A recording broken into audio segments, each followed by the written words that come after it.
इसके लिए हमें सबसे पहले अपने प्रॉफिट्स को क्वार्टरली रिव्यू करने की हैबिट डालनी होगी। तो एवरी क्वार्टर जो कि 3 महीने का पीरियड होता है, उसमें आप अपना प्रॉफिट निकालिए और कैश फ्लो निकालिए। प्रॉफिट तो पता है, कैश फ्लो क्या चीज़ होती है? देखिए, प्रॉफिट तो आप क्या करते हो, अपनी सेल्स में से सारे अपनी परचेज़ और सारे एक्सपेंसेस जो ओवरहेड्स हैं आपके, फिर अपना डेप्रिसिएशन, इंटरेस्ट और प्रोविज़न टैक्सेस की प्रोविज़न को लेस करके अपना प्रॉफिट निकाल लेते हो। लेकिन जो कैश फ्लो है उसमें डिफरेंस ये होता है कि उसमें हम डेप्रिसिएशन को कंसीडर नहीं करते और अगर हमने कोई एसेट नई परचेज़ करनी है, करी है इस क्वार्टर में या फ्यूचर में करनी है, उसको हम कंसीडर करते हैं।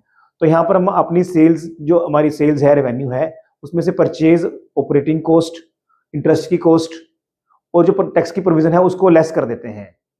तो इस तरह हमारा कैश फ्लो निकल जाता है। फॉर एग्ज़ाम्पल आपकी टर्नओवर 3.5 करोड़ की है, रॉ मटेरियल या डायरेक्ट कॉस्ट आपकी 2 करोड़ 40 लाख की आ गई और जो भी आपने ओवरहेड देने हैं वो 60 लाख के आ गए और 10 लाख की आपने ईएमआई कर दी और 5 लाख की आपने अपनी टैक्स प्रोविज़न कर दी। तो आप कैलकुलेट कीजिए कि आपका कैश फ्लो कितना आएगा। जो भी फिगर आएगी वो आपका कैश फ्लो होगा।